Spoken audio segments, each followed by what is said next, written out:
Hello children, praise the Lord. Welcome to kids story time. పిల్లలు, ఈరోజు lesson వినటానికి మీరు అందరు రెడీగా ఉన్నారు కదా? Okay, let's start. పిల్లలు, ఒక దేశంలో ఒక రాజు ఉన్నాడు. పిల్లలు, ఈ రాజు చాలా క్రూయల్గా ఉంటాడు. ఆ రాజ్యంలో ఎవరైనా చిన్న మిస్టేక్ చేసినా కూడా వీళ్ళని అర్జెంటుగా తీసుకెళ్ళిపోయి చంపేయండి అని చాలా కఠినంగా బిహేవ్ చేసేవాడు. పిల్లలు, ఆ రాజు అంటే ఆ ఊర్లో ఉన్న వాళ్ళందరికీ చాలా భయం. అలాంటి ఈ భయంకరమైన రాజుకు ఫ్లవర్ వాజెస్ అంటే చాలా ఇష్టం. బయటికి ఎక్కడికైనా వెళ్ళినప్పుడు పనుల మీద ఎక్కడైనా మంచి అందమైన ఫ్లవర్ వాజ్ కనిపించగానే దాన్ని కొనుక్కొని తెచ్చి తన ఇంట్లో పెట్టుకునేవాడు. మరి మీకు కూడా ఏదైనా ఇష్టమా పిల్లలు? కొంతమందికి టాయ్స్ అంటే ఎంత ఇష్టమో, ఎవరి బర్త్డేస్ కన్నా గిఫ్ట్ ఇవ్వడానికి పొరపాటున మమ్మీ డాడీ గిఫ్ట్ షాప్ తీసుకెళ్లారో ఇలా పని అవుట్. డాడీ, వాళ్ళ కొంట కొన్నావు కానీ ముందు నాకు కొను డాడీ, నాకైతే ఈ టాయ్ చాలా నచ్చింది, ప్లీజ్ డాడీ అని అక్కడే మమ్మీ డాడీని ఇబ్బంది పెట్టి కొన్నిసార్లు కొనిపించుకునేదాకా ఏడిపిస్తూనే ఉంటారు కదా పిల్లలు. ఏదైనా నచ్చితే తీసేసుకోవాలని ఆశ కదా పిల్లలు. ఈ రాజుకు కూడా అలాగే ఉండేది. ఎవరి దగ్గరైనా మంచి అందమైన పూల కుండీలు కనిపిస్తే తెచ్చేసి తన ఇంట్లో పెట్టుకునేవాడు. అయితే తన ఫ్రెండ్స్ ఎప్పుడైనా రాజును కలవడానికి వస్తే తన కోటలోనికి తీసుకువెళ్ళి అందమైన ఫ్లవర్ వాజెస్ అన్నీ చూపిస్తుండేవాడు. ఇంతకీ ఎన్ని ఫ్లవర్ వాజెస్ ఉన్నాయక్క అని ఆలోచిస్తున్నారా? 20. ఎన్ని ఉన్నాయి పిల్లలు?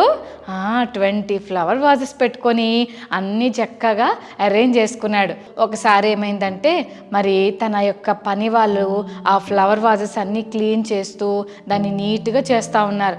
అప్పుడు పొరపాటున జారిపోయి ఒక వాజ్ పగిలిపోయింది. అయ్యా, ఇప్పుడు ఎట్లా? నిజంగా రాజు ఎలాంటి రాజు అని ఇందాకే చెప్పాను పిల్లలు. అమ్మో, క్రూయల్ కింగ్. ప్రతి చిన్న చిన్న మిస్టేక్స్కి ఏం పనిష్మెంట్ ఇచ్చేవాడని చెప్పాను పిల్లలు? జైల్లో వేసేవాడా? కాదు. కొట్టేవాడా? కానే కాదు. మరి ఏం చేసేవాడు పిల్లలు? మనుషుల్ని చంపేయండి అని పంపించేసేవాడు పిల్లలు. మరి సర్వెంట్కి అయితే గడగడా వణికిపోతున్నాడు. అయ్యో, ఈ విషయం కింగుకి తెలిస్తే నన్ను చంపేస్తాడు అని కంగారు పడుతుంటే ఈ విషయం నిజంగానే రాజుకు తెలిసిపోయింది. బాబోయ్, ఇప్పుడు నన్ను ఏం చేస్తాడో అని కంగారు పడుతుంటే గబగబా రాజు వచ్చి, ఎవరు నా వాస్ పగలగొట్టింది అంటే, సార్ నేను కాదు సార్, వీడు సార్, ఇతను సార్ అని అంటుంటే ఇమ్మీడియట్గా ఇతన్ని తీసుకెళ్ళి చంపేయండి అని అన్నాడు పిల్లలు. అప్పుడు అతన్ని తీసుకెళ్ళి ఒక రూమ్లో పెట్టారు. నెక్స్ట్ రోజు మార్నింగ్ అతన్ని చంపేయాలనుకున్నారు. అయితే, రాజా నన్ను క్షమించు రాజా, పొరపాటున నువ్వు నాకేం చెప్పొద్దు, నడువు వెళ్ళిపో రూమ్లోకి అని గట్టిగా తిట్టేసి పంపించేశాడు పిల్లలు. అప్పుడు ఆ అన్న ఏడ్చుకుంటా ఆ గదిలోకి వెళ్ళిపోయాడు. రేపు ఉదయం అన్నని చంపేస్తారు. రాజ్యంలో అందరికీ విషయం తెలిసిపోయింది. అయినా ఎవరైనా ఒక ఫ్లవర్ వాస్ పగలగొట్టేస్తే అతన్ని చంపేస్తారా? అంత పెద్ద శిక్ష విధిస్తారా అని అందరూ కంగారు పడుతున్నారు పిల్లలు. అప్పుడు ఆ ఊర్లో ఉన్న ఒక పెద్ద మనిషికి ఈ విషయం తెలిసింది. ఆ అంకుల్ వయసులో చాలా పెద్దవాడు, మంచి జ్ఞానం కలిగిన వాడు. అప్పుడు ఆ అంకుల్కి ఒక ఐడియా వచ్చింది. వెంటనే రాజుకు ఒక కబురు పంపించాడు. విరిగిపోయిన ఆ వాజ్ని నేను బాగు చేయగలను అని అన్నాడు పిల్లలు. అప్పుడు రాజుకి ఎంత సంతోషం అనిపించిందంటే, అబ్బా, నేను 20 ఫ్లవర్ వాజెస్ కొనుక్కున్నాను, అందులో నా పనివాడు ఒక ఫ్లవర్ వాజ్ పగలగొట్టేశాడు, దాని విషయంలో నేను చాలా బాధపడుతున్నా. ఆయన బాగు చేస్తాడా? విరిగిపోయిన దాన్ని బాగు చేస్తాడా? ఎలా బాగు చేస్తాడు? ఒకసారి రమ్మనండి అని పిలిపించాడు పిల్లలు. పిలిపించగానే అతను అన్నాడు, రాజా, నీ ఫ్లవర్ వాజ్ని నేను బాగు చేయగలను రాజా అన్నాడు పిల్లలు. ఆ మాట అనగానే రాజు అన్నాడు, అయితే అదిగో మా పనివాడు నిన్ను ఆ రూమ్లోకి తీసుకెళ్తాడు, ఒకసారి చూడు, ఆ 19 కుండీలు చూడు, ఆ పడిపోయి పగిలిపోయిన ఆ 20వ ఫ్లవర్ వాజ్ చూడు, దాన్ని ఎలాగైనా రిపేర్ చేయంటే, ఓకే రాజా, ఐ విల్, తప్పకుండా నేను బాగు చేస్తానని వెళ్ళాడు పిల్లలు. అసలే పెద్ద వయసు, ఆయనకు ఒక కర్ర అవసరం. కర్ర పట్టుకొని అలా లోపలికి వెళ్ళి అన్ని వాజెస్ని గమనిస్తూ ఉన్నాడు. వెంటనే అటు ఇటు చూశాడు. తన చేతిలో ఉన్న కర్ర తీసుకున్నాడు. టపా టపా టపా అక్కడున్న ఫ్లవర్ వాజెస్ అన్నిటి పగలగొట్టేశాడు. ఒక్కటి పగలగొట్టినందుకే ఆ అన్నని ఏం చేశారు పిల్లలు? జైల్లో వేసేసి రేపొద్దున చంపేయాలనుకున్నారు. ఇప్పుడు ఈ అంకుల్ ఏం చేశాడు? 19 వాజెస్ మొత్తం పగలగొట్టేశాడు. అస్సలు ఈ విషయము కొంతమంది ఉంది, అయ్యో ఏం చేస్తున్నారు మీకు తెలుసా, మీరు బాగు చేస్తానని చెప్పి వచ్చారు, పగలు కొడుతున్నారేంటి, తొందరగా వెళ్ళండి, ఎవరైనా ఈ విషయం రాజుకు చెప్పండి అని కంగారు పెట్టి పంపిస్తే అప్పుడు రాజు పరిగెత్తుకుంటూ వచ్చి, ఓ పెద్దాయన ఏం పని చేయడానికి వచ్చావు నువ్వు, బాగు చేస్తానని చెప్పి 19 పగలు కొట్టేశావా, అసలు నిన్నేం చేయాలో అని అంటుంటే అప్పుడు ఆ పెద్దాయన అన్నాడు, రాజా మీరేం చేస్తారో నాకు తెలుసు, ఒక వాజు పగలు కొడితే ఒక వ్యక్తిని చంపేయడానికి మీరు రెడీ అయిపోయారు, ఒక చిన్న మిస్టేక్ చేసినందుకు అతని ప్రాణాన్నే తీయడానికి రెడీ అయ్యారు. నేను ఈ 19 ఫ్లవర్ వాజెస్ పగలగొట్టినందుకు నేనేమి బాధపడను, ఎందుకంటే ఒక మనిషిగా నేను 19 మంది ప్రాణాలను కాపాడగలిగానని. నన్ను చంపాలనుకుంటున్నారా, పర్వాలేదు, ఐఎమ్ రెడీ, చచ్చిపోవడానికి నేను సిద్ధమే, నేను ఒక్కడిని చచ్చిపోతే మంచిదే, కానీ ఇక్కడ 19 ఫ్లవర్ వాజెస్ ఉన్నాయి, ఎప్పుడో ఒకప్పుడు ఎవరిదో ఒకళ్ళ చేయి జారి ఆ వాజ్ పగిలిపోతే దానివల్ల ఒక ప్రాణం, నెక్స్ట్ టైం ఇంకొకరు ఫ్లవర్ వాజ్ పగలగొడితే వాళ్ళ ప్రాణం, అలా 19 మంది ప్రాణాలు పోవడం కంటే నా ఒక్కడి ప్రాణం పోతే పర్వాలేదు రాజా అని చెప్పి రాజు దగ్గర తల వంచి నన్ను చంపండి, ఐఎమ్ రెడీ అన్నాడు. పిల్లలు ఒక్కసారి రాజుకి కళ్ళు తెరుచుకున్నాయి.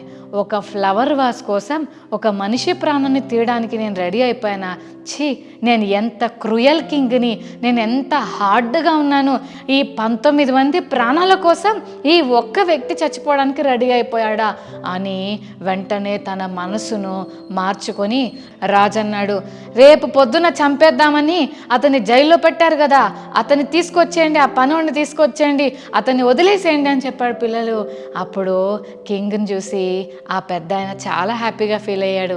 నిజమే పిల్లలు, భయంకరమైన ఆ కోపం వల్ల వచ్చే ప్రతిఫలం నుండి కాపాడటానికి ఆ అంకుల్ ఒక్కసారే 19 మందికి బదులుగా చనిపోవడానికి రెడీ అయిపోయాడు. రాజుకున్న క్రూయల్ మైండ్ని తొలగించడానికి ఆ అంకుల్ ముందు అడుగు వేశాడు. పిల్లలు ఈ లెసన్ ద్వారా మనం ఏం నేర్చుకుంటున్నామంటే, ఈవిల్ జరుగుతుంటే దాన్ని స్టాప్ చేయవలసిన రెస్పాన్సిబిలిటీ మనకుంది.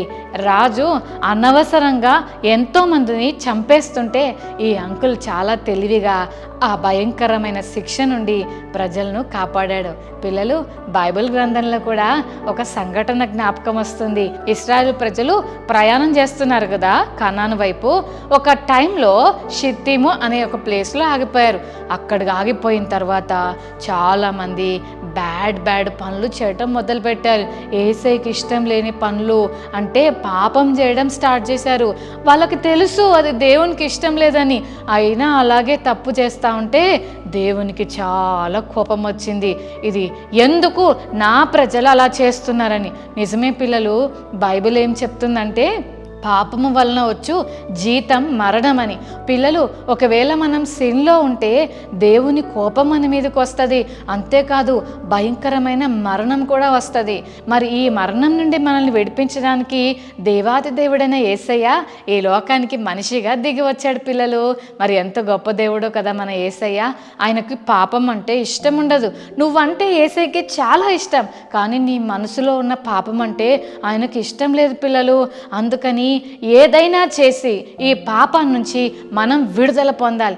ఆ ఓల్డ్ మ్యాన్ ఏదైనా చేసి రాజుకున్న క్రూయల్ మైండ్ని ఎలా తీసేశాడో పిల్లలు ఇశ్రాయేల్ ప్రజల్లో కూడా ఉన్న ఆ బ్యాడ్ సిన్ఫుల్ నేచర్తో దేవునికి చాలా కోపం వస్తే ఇశ్రాయేల్ ప్రజలందరూ తప్పు చేస్తూ అప్పటిదాకా యేసయ్య నువ్వే నా దేవుడు అన్న వాళ్ళంతా కూడా దేవుని నుండి వారి మనసును దూరం చేసేసుకొని లోకం వైపు, సాతాను వైపు, వారి శరీరపు కోరికల వైపు తిరిగిపోయి దేవునికి దూరం అయిపోయి యేసయ్యని చాలా బాధ పెట్టారు పిల్లలు.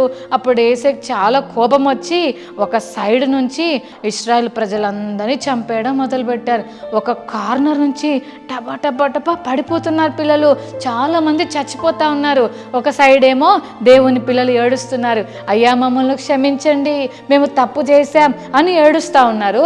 ఒక సైడ్ నుంచి దేవుని కోపం వచ్చేస్తూ ఉంది. పిల్లలు ఒకడు ఏం చేశాడో తెలుసా, ఏ విషయం గురించి దేవునికి కోపం వస్తుందో వాడు అదే విషయము చేయటానికి అందరి మధ్యలో నుంచి లేచెళ్ళి పాపం చేయడానికి బయలుదేరాడు. పిల్లలు ఎప్పుడైతే అతను లేచి పాపం చేయడానికి వెళ్ళాడో ఆ గ్రూప్లో, ప్రేయర్ చేసే గ్రూప్లో ఒక అన్న ఉన్నాడు. ఆ అన్న పేరు ఫినేహాస్. ఏం పేరు పిల్లలు? Very good. ఫినేహాస్ ఈ అన్న ఏం చేశాడంటే తన దగ్గర పెద్ద స్వర్డ్ ఉంది పిల్లలు. ఆ స్వర్డ్ తీసుకొని గబగబా రూమ్లోకి వెళ్ళిపోయి ఎవరైతే తప్పు చేస్తున్నారో వాళ్ళని పొడిచి చంపేశాడు పిల్లలు. అప్పుడు దేవుని కోపం ఆగిపోయింది.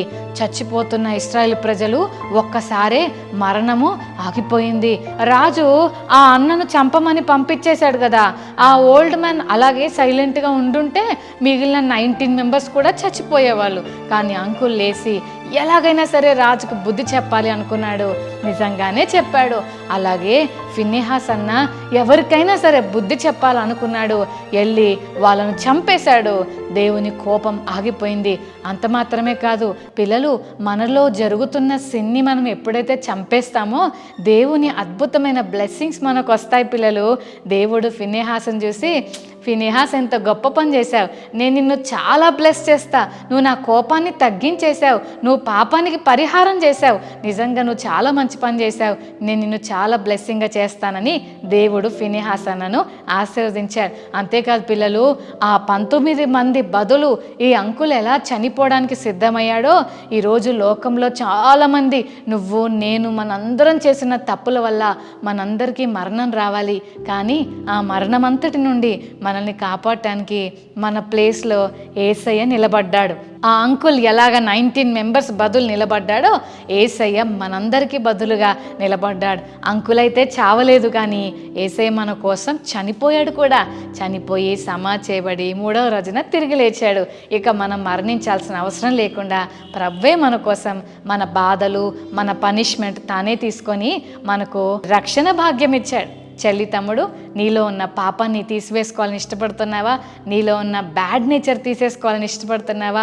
ఆలోచన చేయి. ఒకవేళ నీకు కూడా ఎవరైనా నిన్ను ఏడిపిస్తే, ఎవరైనా నిన్ను హర్ట్ చేస్తే వెంటనే వారి మీద ఏదో ఒక రివెంజ్ తీసుకోవాలన్న కోపం వస్తుందా? వాళ్ళతో మాట్లాడబుద్ధి కావట్లేదా? వాళ్ళని సీరియస్గా చూస్తున్నావా? వాళ్ళని ఎట్లాగైనా ఇరికిచ్చాలని చూస్తున్నావా? చెల్లి తమ్ముడు, అలాంటి మనసు మనకు ఉండొద్దు. కింగ్ మనసు అలాంటిది.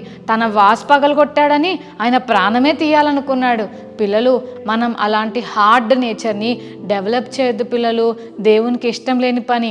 ఎవ్వరి మీద మనం రివెంజ్ తీసుకోకూడదని ఈరోజు యేసయ్య మనతో మాట్లాడుతున్నాడు. తప్పకుండా ఈవిల్ని బ్రేక్ చేయాలి, మంచిని మనం డెవలప్ చేయాలి. అదే యేసయ్య మనకు నేర్పింది. మరి ఈరోజు నుంచి మనలో హార్డ్ నేచర్ లేకుండా మనం వైజ్గా బిహేవ్ చేయాలని, మంచి పనులు చేయడం నేర్చుకోవాలని యేసయ్యని అడుగుదామా? ఇశ్రాయేల్ ప్రజలు తప్పు చేస్తుంటే ఫినెహాస్ అన్న లేచి ఎట్లయితే ఆ ఈవిల్ని స్టాప్ చేశాడో, మనం కూడా మన హార్ట్స్లో ఉన్న ఈవిల్ని తీసివేయడానికి యేసయ్య మనకు సహాయం చేయమని అడుగుదామా పిల్లలు? ఓకే, కళ్ళు మూసుకోండి, చిన్న ప్రార్థన చేసుకుందాం. ప్రేమ గల తండ్రి, మీకు వందనాలు. కింగ్లో ఉన్న చాలా క్రూయల్ నేచర్ ఒక ఓల్డ్ మ్యాన్ ద్వారా తను బుద్ధి తెచ్చుకొని మారినట్లుగా ఇశ్రాయేల్ ప్రజలు చేసిన చెడ్డ పనుల వల్ల నీ కోపం వస్తున్నప్పుడు ఫినెహాస్ అన్న లేచి మరి ఆ తెగులు నుండి ఇశ్రాయేల్ ప్రజల్ని కాపాడిన రీతిగా యేసయ్య మాలో ఉన్న పాపాన్ని తొలగించండి, మాలో ఉన్న సిన్ఫుల్ నేచర్ నుంచి మమ్మల్ని కాపాడండి.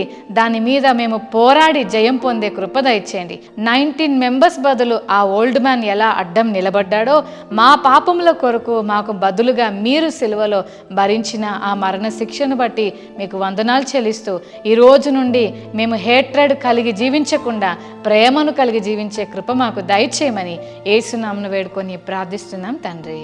ఆమేన్.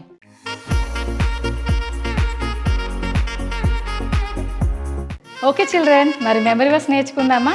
యెషయా 1:17 కీడు చేయుట మానుడి, మేలు చేయ నేర్చుకొనుడి. మరొకసారి నేర్చుకుందామా? కీడు చేయుట మానుడి, మేలు చేయ నేర్చుకొనుడి. యెషయా 1:17. Okay children, God bless you. Bye.